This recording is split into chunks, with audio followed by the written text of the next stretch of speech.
Hello guys, मेरा नाम अंशुमान है और मैंने आईटी दिल्ली से इंजीनियरिंग फिजिक्स में ग्रेजुएशन किया है। और उसके बाद 2018 के सिविल सर्विसेज में मेरी रैंक 356 थी और उसी साल इंडियन फॉरेस्ट सर्विस में मेरी रैंक 11 थी। और मैं इस पर्टिकुलर दिल्ली नॉलेज ट्रैक की वीडियो पे मेनली करंट अफेयर्स का इंपॉर्टेंस और स्पेशली जो प्रीलिम्स के फोकस से मैं बताना चाहूँगा कि करंट अफेयर्स कहाँ तक इंपॉर्टेंट है। मैं ओवरऑल तीनों ही एस्पेक्ट को कवर करूँगा, प्रीलिम्स, मेंस और इंटरव्यू, लेकिन मेरा मेन फोकस प्रीलिम्स का एंगल होगा कि उसमें करंट अफेयर्स को कैसे टैकल करना है। और करंट अफेयर्स से स्पेशली रिलेटेड मैंने भी अपने यूट्यूब चैनल पे जो कि अंशुमान राजन्स के नाम से है, उस पर भी पीटी 365 जो मैंने फॉलो किया था, तो पीटी 365 की वीडियोस मैंने डाली है, इकोनॉमी, इन्वायरमेंट, सोशल इशूज़ और आईआर और इन्वायरमेंट, ये सारे एस्पेक्ट्स को कवर करके। तो डेफिनेटली आप वो भी देख सकते हैं अगर आपको डिटेल में वो पीटी 365 कम टाइम में अगर कवर करना है। तो देख लेते हैं कि करंट अफेयर्स का इंपॉर्टेंस तीनों स्टेज में क्या क्या रहता है। तो मैं पहले मेंस और इंटरव्यू कवर कर लेता हूँ, उसके बाद प्रीलिम्स में डेफिनेटली वो तो मेरा मेन फोकस रहेगा। तो इंटरव्यू में तो डेफिनेटली करंट अफेयर्स का रोल है ही, क्योंकि वो बायोडेटा और करंट अफेयर्स का ही रोल होता है। मेंस में मैं कहूँगा कि मार्केट में जो बातें चलती है कि जितना करंट अफेयर्स का रोल है उतना इफेक्टिवली होता नहीं है। क्योंकि इनफैक्ट अगर आप देखोगे, लेट्स से अगर मेरा तो चलो ऑप्शनल फिजिक्स था जिसमें तो करंट अफेयर्स का कोई रोल ही नहीं था, एसए में भी आपका कोई रोल नहीं है, एथिक्स में भी कोई रोल नहीं है, जीएस 1 में भी कोई रोल नहीं है, केवल करंट अफेयर्स का रोल आपका जीएस 2 और जीएस 3 में है। अगर लास्ट ईयर का भी अगर आप पेपर देखोगे जीएस 2 और जीएस 3 का, तो भी उतने करंट अफेयर्स के सवाल आते नहीं है जितना लोग प्रिपेयर करते हैं करंट अफेयर्स को। जैसे करंट अफेयर्स का रोल कहाँ कहाँ हो सकता है, एक कि आप करंट अफेयर्स में न्यूज़पेपर में जो पढ़े हो वो किसी आंसर में कोट करोगे, तो डेफिनेटली वो तो आप डेफिनेटली अगर आप न्यूज़पेपर अगर पढ़ रहे हो तो वो तो आप कोट करोगे ही, अपने नोट्स में डालोगे। लेकिन जो डायरेक्टली करंट अफेयर्स से उठ के जो सवाल आ रहे हैं वो काफ़ी कम होते हैं। अगर मैं पेपर 3 की बात करूं तो मुश्किल से 3 या 4 सवाल आया था 20 सवाल में करंट अफेयर्स से। एक सवाल वो जो एनआईए एक्ट का जो अमेंडमेंट हुआ था उससे रिलेटेड आया था, अनलॉफुल एक्टिविटीज़ प्रिवेंशन एक्ट, इन दोनों का अमेंडमेंट से रिलेटेड एक सवाल आया था। एक सवाल अगर मैं जीएसटी को भी कह दूं अगर करंट अफेयर्स, तो जीएसटी से रिलेटेड आया था। एक सवाल कुछ ग्रोथ और एम्प्लॉयमेंट से रिलेटेड आया था कि अभी क्या रिसेंट ट्रैजेक्टरी चल रही है। तो ये सब ब्रॉड एस्पेक्ट्स थे जो करंट अफेयर्स रिलेटेड आए थे। साइंस टेक में एक सवाल आया था, इंडिया के क्या क्या मिशन है स्पेस स्टेशन को लॉन्च करने का। तो ये इतने ही सवाल थे जो करंट अफेयर्स के थे। वो भी ऐसा नहीं है कि आप करंट अफेयर्स को काफ़ी डिटेल में कर रहे हो तो आपको कुछ ज़्यादा बेनिफिट मिलेगा। और पेपर 2 की बात करूँ तो आईआर तो डेफिनेटली करंट अफेयर्स ओरिएंटेड तो होता ही है, लेकिन बाद बाकी अगर देखेंगे गवर्नेंस और सोशल जस्टिस में करंट अफेयर्स का कोई रोल खास है नहीं।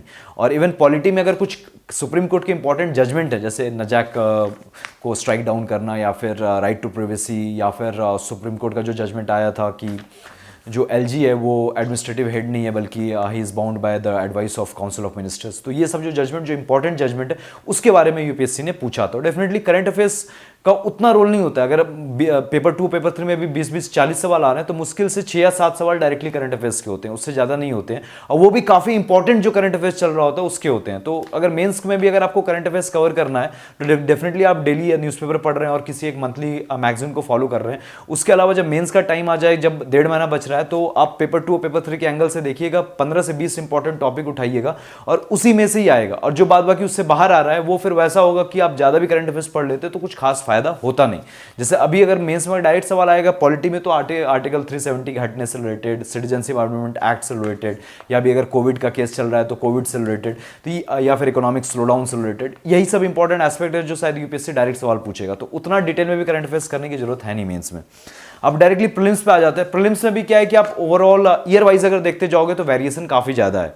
2016 अगर देखेंगे आप तो काफ़ी, उससे पहले 2015 कुछ खास करंट अफेयर्स का रोल नहीं था। 16 में करंट अफेयर्स का काफ़ी ज़्यादा रोल था।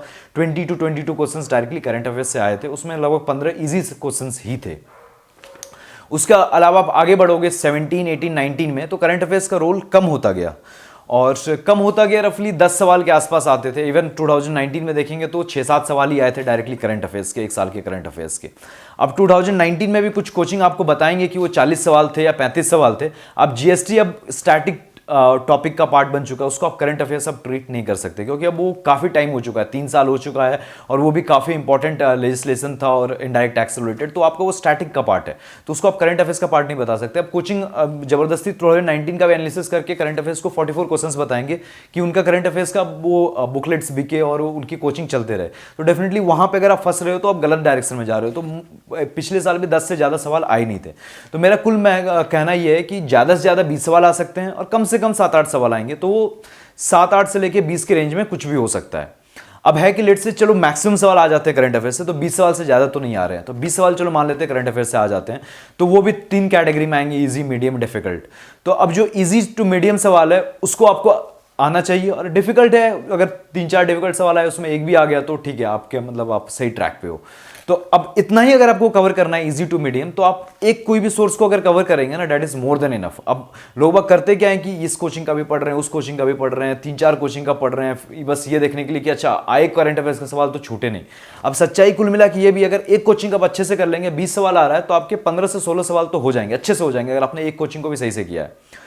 और फिर उसके बाद 3-4 सवाल ऐसे होंगे जो आपको नहीं पता होगा, वो है कि वो काफ़ी टफ सवाल होगा जो शायद आप और भी पढ़ लेते तो शायद नहीं होता, क्योंकि अब यूपीएससी को कुछ ना कुछ तो ऐसा पूछना है। लेकिन क्या होगा, आप 3-4 कोचिंग में हाथ पैर अगर वहाँ मार रहे हैं तो फिर होगा कि सबका हल्का हल्का पता है, लेकिन हाँ आप इजी सवाल कर लेंगे लेकिन मीडियम वहाँ पे छूट रहा है, डिफिकल्ट तो ऐसे भी छूटेगा। तो बेटर होगा कि एक कोचिंग पे स्टिक करें और उसको काफ़ी अच्छे से कर लें।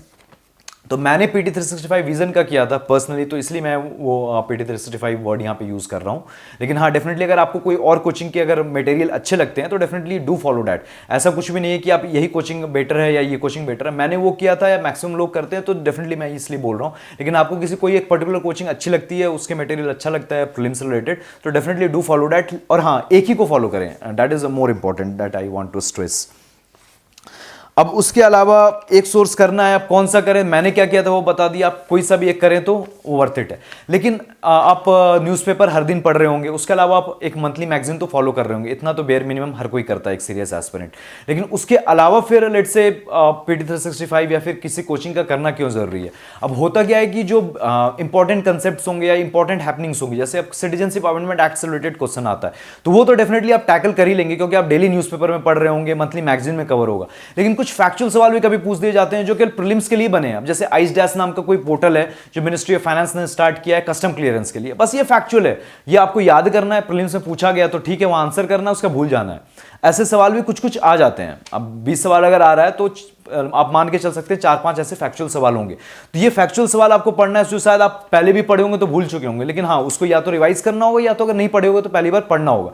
तो इस पर्पस के लिए जो फैक्चुअल क्वेश्चन आ जाते हैं उसके लिए ये सारे मैगजीन्स को जो कंपाइलेशन आता है, बीट PT 365 जो मैंने किया था या फिर आप किसी और का कर रहे हो, तो वो करना जरूरी हो जाता है।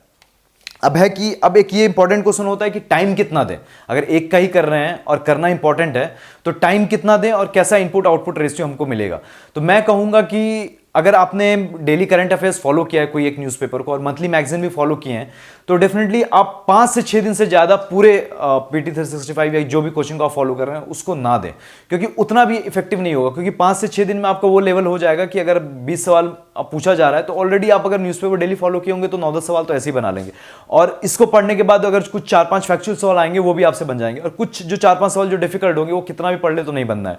तो जो एक्स्ट्रा जो अगर लेट से 20 सवाल अगर टोटल करंट अफेयर्स से आ जाते हैं, 2016 टाइप का पेपर होता है, तो वो जो 4-5 अधिक सवाल जो आपके जो फैक्चुअल टाइप के आएंगे जो सही हो सकते हैं वो आपको PT 365 इंश्योर कर सकता है। तो मैक्सिमम 7 दिन देना है। टोटल 7 सेक्शन होते हैं, तो उसमें जो काफी इंपॉर्टेंट होता है, एक होता है इन्वायरमेंट, एक होता है इकोनॉमी, एक होता है साइंस एंड टेक्नोलॉजी। इन तीनों सेक्शन को आप डेढ़ दिन दे सकते हैं। लगभग 4.5 से 5 दिन में ये 3 सेक्शन कवर हो जाएगा।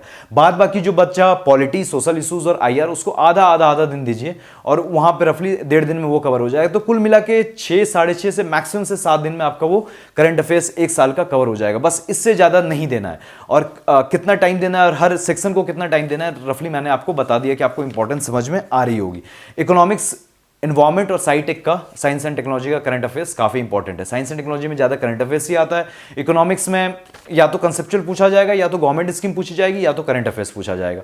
और एनवायरमेंट में करंट अफेयर्स उतना ज्यादा नहीं पूछा जाता, लेकिन हाँ 2-3 सवाल आ जाते हैं, और जो भी आते हैं लेट से काफी इंपॉर्टेंट एस्पेक्ट पे आते हैं। जैसे अभी फॉरेस्ट सर्वे हुआ तो एक सवाल तो फॉरेस्ट सर्वे पे आना है, टाइगर सेंसस हुआ है तो एक सवाल प्रोजेक्ट टाइगर या टाइगर सेंसस पे आना है। अब चीता के इंट्रोडक्शन की बात यहाँ पे कर रहे थे, उस पर काफी डिबेट चल रही थी, तो उससे रिलेटेड कि कब इंडिया में एक्सटिंक्ट हुआ, उसका क्या स्टेटस है, अभी कहाँ पे सोच रहे हैं, सुप्रीम कोर्ट ने क्या जजमेंट दिया, पहले क्या जजमेंट दिया था। तो ये सब जो हैपनिंग्स हुई है आपको क्रोनोलॉजिकल ऑर्डर में एक स्टोरी फॉर्मेट में आपको पता होनी चाहिए कि अगर कोई भी क्वेश्चन आता है चीता के ऊपर तो आप अच्छे से उसको टैकल कर लें। उसके अलावा आप पढ़ना कैसे है। लेट से अगर मैं बोल रहा हूं कि इकोनॉमिक्स अगर 1.5 दिन में पढ़ना है तो पढ़ना कैसे है, तो आपको इतना तो पता चल जाएगा कि ये जो पर्टिकुलर न्यूज आइटम है ये इंपॉर्टेंट है या फिर बहुत कम इंपॉर्टेंट है। अगर काफी ज्यादा इंपॉर्टेंट तो डेफिनेटली आप उसको लाइन बाय लाइन पढ़ेंगे। अगर बहुत ज्यादा इंपॉर्टेंट नहीं है तो बस आपको इतना पढ़ना है कि ये न्यूज में क्यों आया, वहाँ पे किसी भी मटेरियल में देखेंगे अगर कुछ इंपॉर्टेंट कीवर्ड्स होता है तो एकदम काफ़ी ज़्यादा हाईलाइट होता है और उसको एकदम बोल्ड लेटर में लिख देते हैं। तो जो बोल्ड लेटर में जो लिखी चीज़ें हैं उसको देख लीजिएगा, और साथ में कुछ अगर टेबल्स वहाँ पे इंसर्ट कर दिया गया तो वो देख लीजिएगा अगर कुछ खास इंपॉर्टेंट नहीं है। जैसे मैं एक एग्जाम्पल के तौर पर बताऊँ, अगर टाइगर सेंसस से रिलेटेड कुछ है तो डेफिनेटली आप डिटेल में पढ़ेंगे कि टाइगर सेंसस ये कितना हुआ था, इसमें कितने टाइगर्स हैं, ओवरऑल बढ़ा है, कम हुआ है, क्यों बढ़ा है, क्यों कम हुआ है, कौन कौन टाइगर रिजर्व में अब टाइगर खत्म हो चुके हैं, किस स्टेट में सबसे ज़्यादा टाइगर है, किस टाइगर रिजर्व में सबसे ज़्यादा टाइगर। तो ये सब एस्पेक्ट्स आपको पता होने चाहिए। एमएस ट्राइब्स एप्लीकेशन क्या है, ये टाइगर सेंसस पिछले टाइगर सेंसस से अलग कैसे था, तो ये सब डिटेल में आपको पता होना चाहिए क्योंकि काफ़ी इंपॉर्टेंट ये न्यूज़ पीस है। अब लेट से जैसे आइसडैश पोर्टल है, अब उससे रिलेटेड है तो बस आप ये पढ़ लिए कि अच्छा मिनिस्ट्री ऑफ फाइनेंस ये नया पोर्टल क्रिएट किया है कस्टम क्लियरेंस के लिए। अब कस्टम क्लियरेंस के लिए एक अच्छा कोई एक बॉक्स होगा, कोई टेबल होगा उसी न्यूज़ आइटम में, अच्छा TIR कन्वेंशन से रिलेटेड, तो वो कन्वेंशन क्या है वो देख ली। बस इतना देख के, अब भले एक पन्ना का न्यूज़ आइटम है लेकिन इतना देख के आपको आगे बढ़ जाना है कि हाँ न्यूज़ में क्यों है, कुछ जो बोल्ड लेटर में है और कुछ जो टेबल बना है, बस उतना ही देखना है अगर कुछ ज़्यादा वो इंपॉर्टेंट न्यूज़ आइटम नहीं है। और फिर भी थोड़ा अगर कंफ्यूजन हो रहा है तो डेफिनेटली मैंने इकोनॉमिक्स से रिलेटेड या एनवायरमेंट से रिलेटेड मैंने वीडियोस अपने यूट्यूब चैनल पे डाली हैं। तो लेट्स से पूरा जो एनवायरमेंट है या फिर पूरा जो इकोलॉजी है या फिर इकोनॉमी है उसको मैंने काफ़ी कम टाइम में कवर किया। जैसे इकोनॉमी को मैंने लगभग 1.5 घंटे में कवर कर दिया है पूरे साल भर का। तो आपको रफली वो आइडिया लग जाएगा कि अच्छा उसमें मैंने जो बताया वही एक्चुअली में इंपॉर्टेंट है, वही पढ़ना है। तो आपको आइडिया लग जाएगा कि आप कहाँ ज़्यादा टाइम दे रहे हैं या फिर क्या आप मिस कर रहे हैं। तो आप वो वीडियोज़ अगर देख सकते हैं अगर आपको प्रॉब्लम हो रही है। और उसके अलावा मैं अभी कहूँगा इस टाइम पे आप न्यूज़पेपर को फॉलो करें, लेकिन हाँ कुछ ज़्यादा नहीं फॉलो करना। आप 20 से 20 मिनट भी अगर दे रहे हैं तो that is more than enough, क्योंकि अब ऐसा है कि अभी कोविड का टाइम चल रहा है, ज़्यादा कुछ इंपॉर्टेंट हो भी नहीं रहा है, कुछ 1-2 न्यूज़ ढंग की आती हैं डेली की डेली, तो आपको ज़्यादा टाइम देने का भी मतलब नहीं है। तो 20 मिनट भी दे दिए that is more than enough. और लेकिन हाँ आप छोड़ भी नहीं सकते हैं क्योंकि रीज़न बीइंग कि अभी अब प्रीलिम्स कब होने वाला है किसी को नहीं पता है। अब प्रीलिम्स जब होगा तो अभी तक क्वेश्चन पेपर ऑब्वियसली सेट नहीं हुआ होगा, तो जब सेट होगा तो अभी का कुछ जो करंट हैपनिंग्स है वो भी पूछा जा सकता है, तो उसको आप नेगलेक्ट नहीं कर सकते हैं। और बाद में फिर करंट अफेयर्स ये सारा कर लेंगे क्योंकि वो फिर बोझ क्यों लेना। तो डेफिनेटली आप 20 मिनट हर दिन पढ़िए तो आपको वो फील भी रहेगा कि हाँ आप डेली करंट अफेयर्स पढ़ रहे हैं, आप वो ट्रेनिंग में वो प्रिपरेशन के फेज़ में हैं। साथ में प्रीलिम्स कब होगा तो ये वाला भी जो अभी रिसेंट हैपनिंग्स है वो पूछा जा सकता है। लेकिन हाँ उतना भी ज़्यादा टाइम नहीं देना है क्योंकि उतनी भी इंपॉर्टेंट हैपनिंग्स हो नहीं रही होगी apart from Covid. So definitely ये करंट अफेयर्स की मेरी स्ट्रैटेजी रही। मैंने प्रीलिम्स पे ज़्यादा फोकस किया था, लेकिन हाँ मैंने मेंस और इंटरव्यू का थोड़ा एस्पेक्ट भी कवर करने की कोशिश की थी। So this is the end of the video. मैं इस दिल्ली नॉलेज ट्रैक को इस वीडियो के लिए धन्यवाद कहना चाहूँगा कि जो करंट अफेयर्स की जो स्ट्रैटेजी जो मेरे को लगती है जो इंपॉर्टेंट है एग्जामिनेशन पॉइंट ऑफ व्यू से वो मैं आपके सामने ला पाया। So thank you.